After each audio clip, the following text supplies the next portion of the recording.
Pertanyaannya begini, Bang, boleh nggak orang Kristen ada patungnya? Boleh, boleh. Boleh. Boleh nggak Bang ada patung Tuhan Yesus? Boleh, boleh. Supaya apa? Supaya dengan melihat itu Anda mengingat ada peristiwa di balik itu. Contoh misalnya, saya pernah melihat saya main ke rumah sakit dengan teman saya, Muslim teman saya. Kami main ke rumah sakit. Di situ ada ada patung Santo Petrus beserta ada ayam di sampingnya. Teman saya yang Muslim nanya, itu apa maksudnya? Saya jelasin.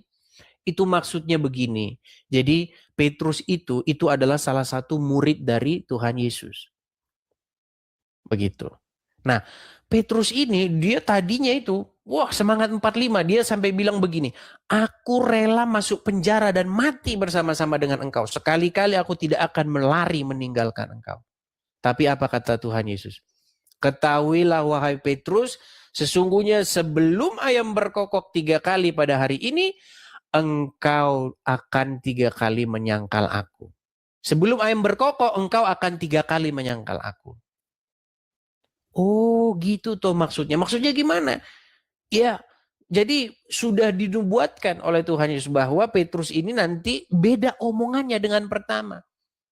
Sehingga ayam yang berkokok itu akan mengingatkan dia. Oh maksudnya gitu tuh. Ya itulah bagusnya. Cuman jangan kau sembah-sembah itu patung. Patung itu hanyalah sebuah pengingat. Visualisasi. Karena zaman dulu belum ada film. Belum ada rekaman. Belum ada video. Jadi dibikinlah patung itu untuk mengingatkan. Nah yang nggak boleh itu apa? Patung diusung-usung, disembah-sembah. Oh, tolonglah sampaikan, tolonglah patung. Itu tidak biblikal. Saya mengajarkan yang Bible. Begitu loh. Mari kita kembali kepada firman Tuhan. Dimaksud menuhankan itu artinya membuat diri kita itu tahluk dan mengikuti dia. Itu menuhankan itu. Makanya setiap orang Kristen wajib menaklukkan diri dan mengikuti Roh Kudus. Itu maksudnya menuhankan Roh Kudus. Setiap orang Kristen wajib menuhankan Yesus. Membuat dirinya tahluk, tunduk, diperintah oleh Tuhan Yesus. Itu maksudnya. Dan Tuhan Yesus sendiri menuhankan Bapa di surga. Makanya Tuhan Yesus terus-menerus berkata, makananku ialah melakukan kehendak Dia yang mengutus aku. Gitu. Nah, maka Tuhan Yesus menjadi hina? Tidak. Gimana sih? Pola pikir kita di mana ini? Aduh. Coba ya kita buka 1 Korintus 11 ayat yang ketiga. 1 Korintus 11 ayat yang ketiga. Iya. Bukankah kita bernyanyi hormat bagi Allah Bapa, hormat bagi anaknya. Orang bilang, nggak usahlah hormat kepada Allah Bapa, hormat kepada Yesus. Yesus, jangan hormati Bapa, nggak usah. Anda gimana? Anda ini udah kena pengaruh kadrun. Gimana sih? Jangan begitu. Bukankah di dalam pengakuan iman kita, pengakuan iman rasuli kita yang kita ucapkan setiap hari Minggu apa? Aku percaya kepada Allah Bapa, Khalik langit dan bumi, pencipta langit dan bumi. Aku percaya kepada Yesus Kristus, anaknya yang tunggal. Kan itu. Baru yang ketiga, aku percaya kepada Roh Kudus. Begitu. Jadi jangan digabung-gabungin. Oh berarti Yesus itu Bapa di surga. Berarti Yesus berdoa kepada dirinya sendiri. Gimana ini orang ini? Aneh ya Bang ya. Gara-gara kebiasaan berdebat dengan kadrun. Dia trauma. Begitu loh. Ditanya, Yesus Tuhan? Iya. Yesus berdoa kepada siapa? Kepada Bapa. Bapa Tuhan? Iya. Katanya Tuhan satu. Iya ya. Berarti Yesus berdoa kepada dirinya sendiri dong. Ada yang seperti itu Bang, ada. Ya banyak itu orang berpikir seperti itu jadinya. Padahal dia tidak tahu apa itu Tuhan. Nah ini coba ya, kita tampilkan nih. Kelihatan ya? Ya. Nih, perhatikan ya. Tetapi aku mau supaya kamu mengetahui hal ini. Ini Rasul Paulus ya yang menulis.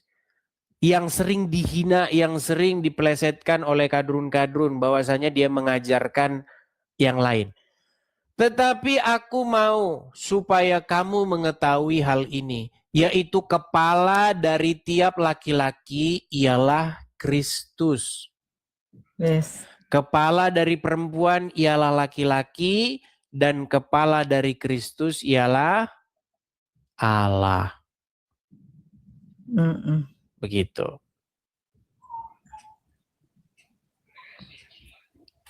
Jadi kita harus memahami apa yang sungguh-sungguh diajarkan oleh Alkitab kita. Begitu. Iya, betul Bang. Supaya intinya itu begini loh. Intinya pesan daripada Alkitab adalah bahwa Allah Bapa yang Maha Kuasa yang menjadikan langit dan bumi ingin membawa semua orang. Ingin membawa semua orang itu datang kepadanya. Dengan perantaraan siapa? Siapa yang jalankan ini? Yang menjalankan adalah anaknya, yaitu Yesus. Bukan anak loh Drun. Nanti kau bilang lagi anak. Oh berarti nikah sama siapa? Nah, itu. Kalau ngomong sama Kak Drun. Memang harus diperlukan energi yang banyak kalau ngomong sama Kak Drun. Begitu. Ya, Begitu. Ya, Makanya Tuhan Yesus berkata, segala kuasa baik yang ada di langit dan ada di bumi telah diberikan kepadaku. Yes. Seperti itu. Jadi banyak umat itu yang tidak bisa membedakan antara firman dengan firman yang menjadi daging. Bahwa orang itu tidak membaca bahwa firman itu menjadi manusia. Begitu loh. Ketika firman itu menjadi manusia, maka dia itu betul-betul manusia. Begitu, bukan manusia setengah-setengah. Seperti itu. Ya, hukum yang pertama itu di dalam perjanjian hukum Taurat, itu jangan ada padamu Tuhan lain atau ilah lain, sebuah otoritas yang lain. Jangan. Gitu. Harus dia saja. Nah, Yesus datangnya daripada Bapa di sorga. Seperti itu. Ya. Memang memahami Alkitab itu kadang-kadang ada perkara-perkara yang kecil saja memang menimbulkan tergelincir. Begitu. Iya. Waktu saya diskusi dengan pemahaman Oneness itu, kan kalau misalnya Tuhan Yesus itu adalah Allah, tetapi dia bukan Bapa di sorga, nah itu artinya menurut dia berarti Tuhan Yesus itu adalah Allah yang lain. Nah ini logika yang kurang sempurna. Saya kasih contoh, contohnya beginilah. Misalnya ibu di dalam sebuah perusahaan. Gini sajalah, di dalam sebuah pasukan tentara. Ibu masuk dalam 100 anggota pasukan tentara. Terus sang pemimpin berkata begini, jangan ada pada kalian itu pemimpin lain selain daripada saya. Itu jenderalnya ngomong begitu. Gak boleh ada pemimpin yang lain selain daripada. Cuman saya pemimpin kalian. Tiba-tiba sang jenderal ini bilang, kalian semua yang 100 orang, ikutin ini Joko. Ya. Kalian harus ngikut apa kata Joko ini. Apapun kata yang diperintahkan Joko, laksanakan. Coba. Menurut logika Anda, Joko ini menjadikan Joko ini sebagai pemimpin, itu melanggar apa yang saya omongin nggak? Padahal saya kan tadi ngomong, jangan jadikan pemimpin selain daripada saya. Iya. Coba gimana? Coba memahaminya. Karena banyak orang tergelincir di sini. Coba gimana kira-kira? Silakan.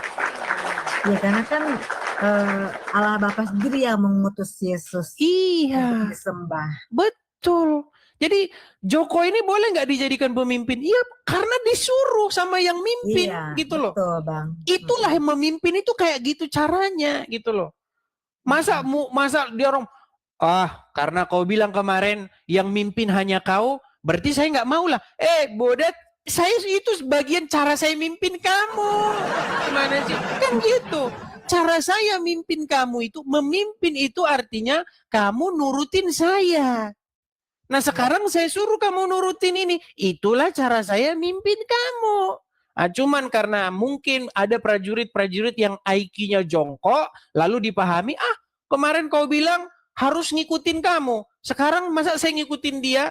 Yang ngikutin dia itu artinya ngikutin saya, peang. Gitu maksudnya.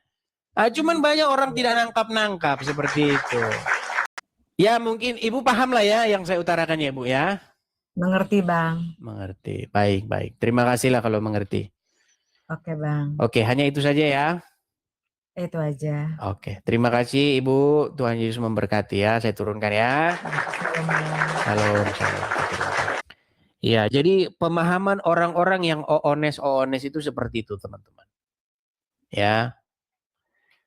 Karena di hadapan kita ini, ya kan, tidak boleh ada Tuhan lain. Berarti tidak boleh Anda berpikir bahwa Yesus itu adalah bukan Bapa di surga. Yesus itu adalah Bapa di surga. Makanya banyaklah kadrun-kadrun yang menertawakan kalian. Begitu ya teman-teman ya. Kan gitu logikanya. Berapa Tuhan? Satu. Yesus Tuhan? Ya. Nanti ini dipotong nih sama Uncup ini. Sama Uncup dipotong kan. Yesus Tuhan? Iya. Yesus berdoa? Iya. Berdoa kepada siapa? Kepada Tuhan. Yesus Tuhan, berdoa kepada Tuhan. Tadi katanya Tuhan satu. Ini kok dua? Ya Yesus itu ya Bapa itu sendiri.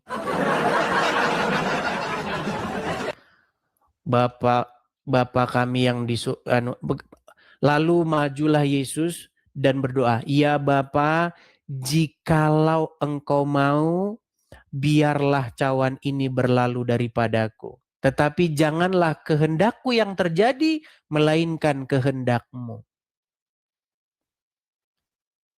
Coba, bagaimana Anda berpikir bahwa Tuhan Yesus berdoa kepada dirinya sendiri? Janganlah kehendakku ya Bapa yang terjadi, melainkan kehendak-Mu. Coba Anda pikirkan dulu itu.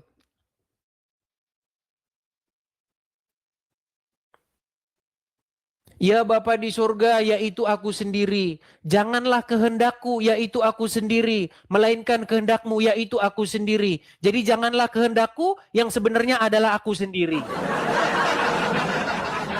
Makanya teman-teman, banyak orang-orang seperti ini. Ya memang ini tugas kita lah teman-teman bersama-sama. Jangan saya sendirian lah. Ya. Yang menyadarkan orang-orang oones kayak Liping, kayak Malikil. Harusnya tugas kalian loh teman-teman. Kok saya lagi?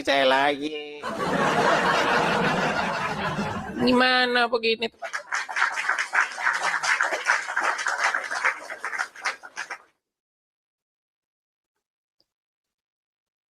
Saya ini pengen fokus menghadapi kaum-kaum ya kan, Donditan dan kawan-kawan. Tetapi di tengah perjalanan selalu ada yang begini. Bagaimana saya ini mengenai tentang politeis sudah saya jelaskan. Apa sih pengertian daripada politeis itu sendiri? Karena banyak orang salah tentang pengertian daripada politeis. Arti daripada politeis itu tersusun dari dua suku kata. Secara etimologi, ya, politeis itu terdiri dari kata poli dan theos. Poli itu artinya banyak. Theos itu artinya adalah dewa-dewa, Tuhan-Tuhan. Theos itu artinya makna aslinya itu merujuk kepada suatu makhluk-makhluk di luar makhluk kita, di luar dunia kita ini, dunia yang kasat mata ini. Begitu. Tentang adanya makhluk-makhluk yang bukan di dunia kita. Contoh para malaikat, iblis-iblis, roh jahat, penguasa-penguasa di udara. Itu disebut sebagai theos itu. Theos-theos. Jumlahnya banyak. Begitu. Itu maksud saya dalam diskusi itu. Makanya tonton begitu. Saya tidak bilang bahwa Alkitab menyuruh kita supaya kita menyembah banyak dewa-dewa. Kenapa sih kalian ini suka menggoreng omongan saya, Bro? Kenapa sih kalian ini suka menggoreng omongan saya, Bro? Omongan saya kalian pelintir terus. Apa tidak ada kerjaan lain kah kalian? Heran.